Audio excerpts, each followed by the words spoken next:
saya ingin sampaikan kepada Pak Prabowo Subianto, Presiden Republik Indonesia, kami sudah membuktikan, Pak, benar-benar membuktikan bahwa ternyata di negeri ini yang menjadi panglima itu bukan hukum. Tetap semangat.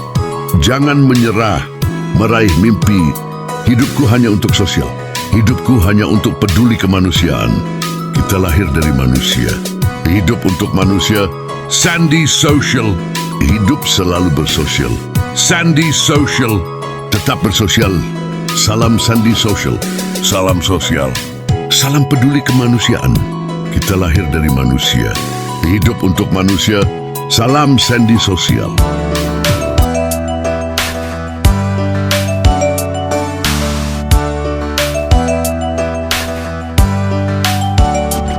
Bismillahirrahmanirrahim. Assalamualaikum warahmatullahi wabarakatuh.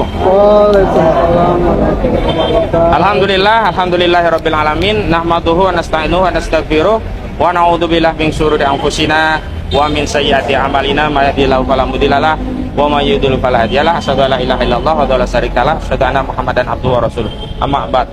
Tadi sudah ada azan yang berkumandang dan sudah selesai. Memang ada lagi, tapi sepanjang sudah ada satu azan penuh kita dengarkan, berarti kita bisa melanjutkan untuk konferensi pers.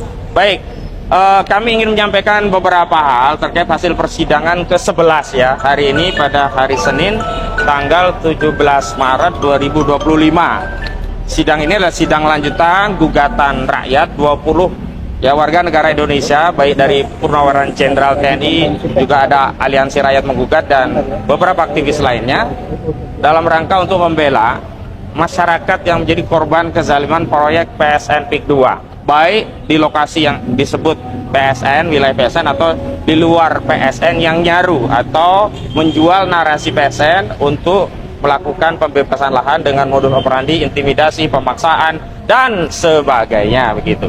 Yang ingin saya sampaikan adalah, yang pertama saya ingin sampaikan kepada Pak Prabowo Subianto, Presiden Republik Indonesia, kami sudah membuktikan, Pak, benar-benar membuktikan bahwa ternyata di negeri ini yang menjadi panglima itu bukan hukum.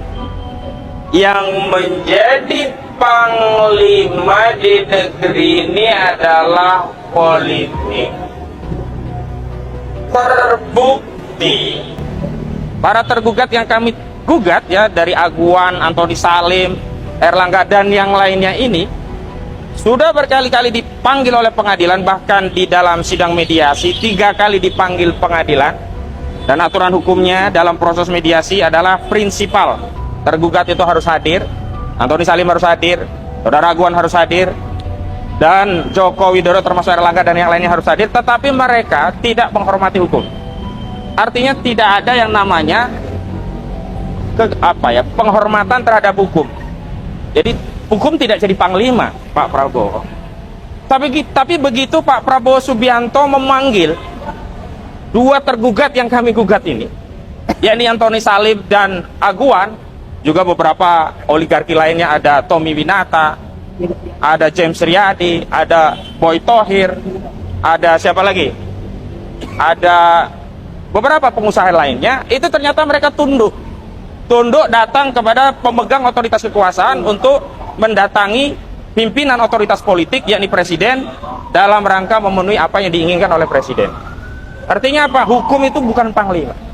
Yang menjadi panglima adalah politik. Terbukti dipanggil oleh hukum tidak datang, Antoni Salim dan Aguan, tapi dipanggil oleh presiden, Antoni dan Aguan datang. Hanya kami, Pak Prabowo Subianto, mengeluh mewakili masyarakat, terutama yang terdampak proyek PIK 2.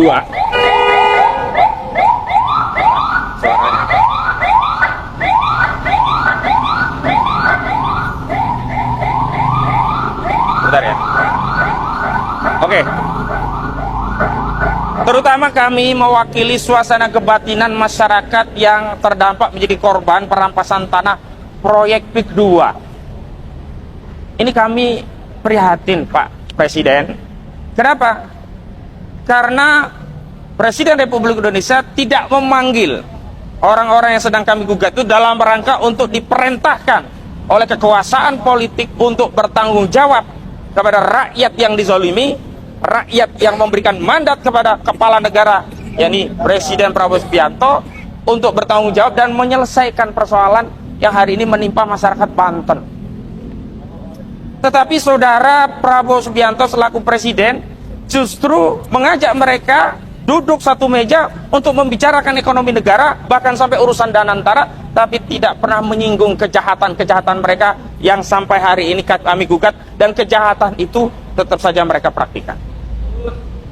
Yang ketiga, Pak Prabowo Subianto, saya lapor langsung kepada Bapak, karena laporan-laporan kami di institusi yang lainnya seperti tidak dianggap. Keluhan kami hanya dikontestasi dalam sebuah forum seolah-olah kami sudah didengar. Misalnya di rapat dengar pendapat di Komisi 2 DPR RI, kami memang didengar, tapi hanya didengar, tidak ada tindak lanjut. Kezaliman itu tetap terus dilakukan oleh oligarki perampas tanah rakyat. Dan kemarin kami mendatangi pantai yang ada di Desa Tanjung Pasir, Kecamatan Teluk Naga. Saya ingin sampaikan, Pak Presiden, pembantu Anda, baik saudara Sakti Wahyu Trenggono dan juga saudara Nusron Wahid, telah membohongi kami rakyat, bahkan juga membohongi Presiden.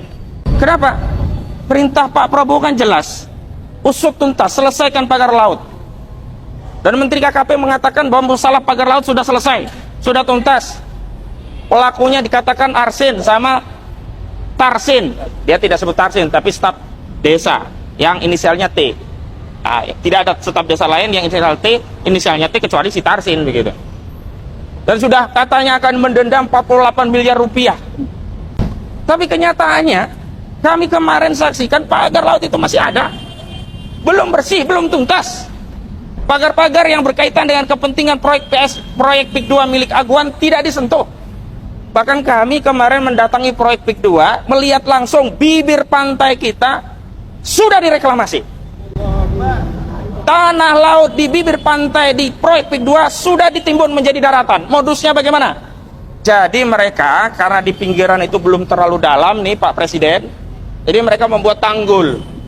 Setelah ditanggul di bibir pantai, kemudian area yang ada di dalam tanggul air laut itu dikeringkan. Setelah dikeringkan, diuruk dengan material tanah, sehingga bibir pantai tadi menjadi wilayah daratan menyatu dengan daratan yang mereka timbun. Ini yang terjadi. Apakah negeri ini tidak ada lagi yang bisa menegakkan hukum? Dan kami kemudian kemarin melihat markas Brimob, bukan markas Brimob yang sebelumnya yang sebelumnya groundbreakingnya ya dihadiri oleh Kapolri Jenderal Listio Sigit Prabowo dan jajarannya. Begitu megah, katanya konon itu, bukan konon, memang sudah ada rilis, itu tanahnya dari tanah hibah. Apakah ini yang membuat institusi penegak hukum, ya, institusi polisi itu bungkam terhadap kasus pagar laut? Tidak ada satupun tersangka dalam kasus pagar laut. Kasus sertifikat laut memang ada tersangkanya, tapi kami menegaskan Pak Presiden, bukan hanya orang-orang yang hari ini sudah ditersangkakan oleh Barkrim Mabes Polri. Siapa yang percaya bahwa sertifikat itu dibuat oleh Arsin tanpa ada yang mesan? Siapa yang percaya bahwa sertifikat itu dibuat oleh Arsin tanpa ada yang mendanai? Siapa yang percaya sertifikat itu untuk dimanfaatkan Arsin hanya untuk dikoleksi, ditumpuk sampai ke setinggi bulan? Gak ada yang percaya. Pasti ada yang membutuhkan, ada yang mendanai, ada kepentingan. Dan kami sudah tegaskan di Komisi 2 DPR RI, yang punya kepentingan itu Agung Sedayu. Motifnya untuk reklamasi, memanfaatkan pasal 66 PP 18 2021 dengan modus tanah musnah. Padahal sebenarnya nggak ada tanah musnah, itu semua tanah fiktif. Jadi mereka membuat sertifikat bodong, sertifikat fiktif dengan girik palsu, atau keterangan akta di dalam akta itu dipalsukan, yang kemudian didalihkan ini dulunya adalah wilayah daratan dan kemudian terkena abrasi, lalu mereka akan reklamasi tanpa menggunakan pasal 66 PP 1821. Hari ini sudah direklamasi di wilayah bibir pantainya. Memang nanti kalau yang di tengah itu harus ada proses reklamasi dengan kapal-kapal besar dengan muatan pasir untuk menimbun dan seterusnya. Tapi reklamasi hari ini sudah terjadi. Saya juga ingin tegaskan lagi Pak Presiden Prabowo Subianto, mohon maaf. Hari ini kejahatan itu sudah sangat telanjang. Korbannya mengadu kepada kami, tapi apalah daya kami hanya advokat. Kami hanya bisa mengedukasi, mengadvokasi. Kami tidak punya kewenangan, tidak punya daya paksa untuk memanggil aguan, tidak punya daya paksa untuk memanggil Antoni Salim, tidak punya daya paksa untuk memanggil saudara Joko Widodo, karena ini hari ini yang punya kewenangan, otoritas tertinggi yang menguasai politik di negeri ini, panglima politik tertinggi, yakni presiden, yakni saudara Prabowo Subianto. Karena itu gunakanlah amanah itu Pak Presiden. Jangan lagi saudara Prabowo Subianto sebagai presiden masih dibayang-bayangi Jokowi, apalagi dibayang-bayangi oleh seorang aguan. Republik ini dibangun oleh kakek buyut kami, founding father yang berasal dari negeri ini, bukan kakek buyut aguan. Bukan mereka yang mendirikan berdarah-darah atas republik ini, bukan aguan. Tapi kenapa hari ini perlakuan terhadap rakyat sedemikian rupa, tapi kepada oligarki ini kok seperti diberikan fasilitas khusus, diberi karpet merah, datang ke istana, alih-alih disangsi malah diajak diskusi tentang ekonomi juga masalah Danantara. Menyakitkan tidak ini? Menyakitkan tidak ini? Menyakitkan tidak? Ini di bulan puasa. Saya ingin Pak Presiden, saudara yang dulu mengatakan pada kampanye Pilpres jangan hanya omon-omon. Kami masih ingat istilah omon-omon itu yang mempopulerkan adalah Pak Prabowo Subianto. Tapi kenapa hari ini justru istilah omon-omon ini juga dipraktikkan oleh saudara Prabowo Subianto? Saudara, bagi kami kalau tidak menyelesaikan masalah Banten ini omon-omon saja. Menteri saudara sudah berbohong kepada saudara dan seluruh rakyat. Nusron Wahid berbohong. Kenapa? Katanya sudah dibatalkan, lalu nggak jadi, lalu dibatalkan, nggak jelas. Jadi sebelum sertifikat itu digunting di hadapan rakyat, kami nggak percaya.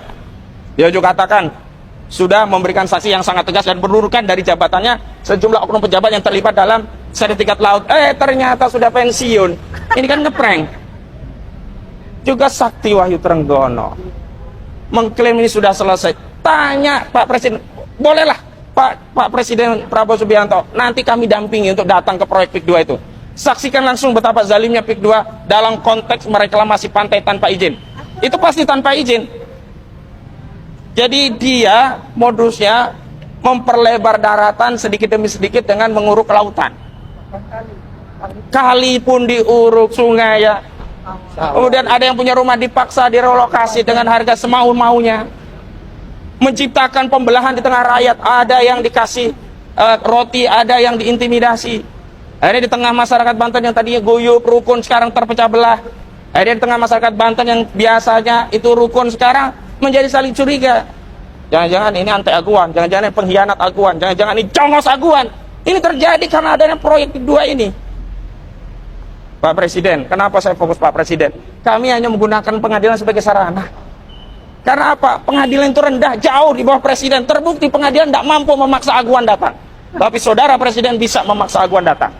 Karena itu kalau tidak ada penyelesaian, mohon maaf, kami tidak hanya menyalahkan pengadilan, tapi kami menyalahkan saudara Prabowo Subianto sebagai kepala negara, kepala pemerintah Republik Indonesia yang tidak becus, yang melindungi rakyatnya dari kejahatan oligarki, dari penjajahan oligarki, dari kezaliman oligarki yang selama ini menimpa Republik ini. Takbir! Dan saya ingin tegaskan,